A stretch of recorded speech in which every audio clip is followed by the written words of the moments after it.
3,000-3,500 का नाइट है। एक आदमी का? हाँ, एक आदमी का तो किन्नर नाम हुआ। हमसे भी कोई गुरु भी जाती है और जितने भी है सब जाती हैं किन्नर समाज के लोग। मैं हम उससे जाते हैं, बोलते हैं घर में क्या करोगी, इतना ही चाहते हैं तो फिर अपना आती है बस मेरे से, हम लोग के साथ ही रहते हैं, गाने के लिए सिखाते हैं, नाचने के लिए सिखाते गुरु रहते बनने के लिए क्या एलिजिबिलिटी है, क्या उपलब्धता है जो लोग किन्नर समाज में जो लड़कियां होती है उनके अंदर? हैं।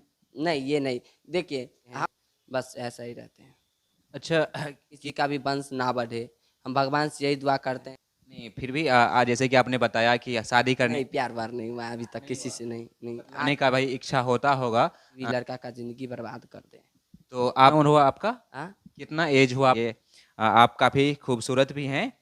आज तक किया तो बहुत सारा है पर प्रपोज का कोई रिप्लाई नहीं। चल रहा है? हाँ ऐसे ही काम चल रहा है। कितना अच्छा है और उसे हो जाए।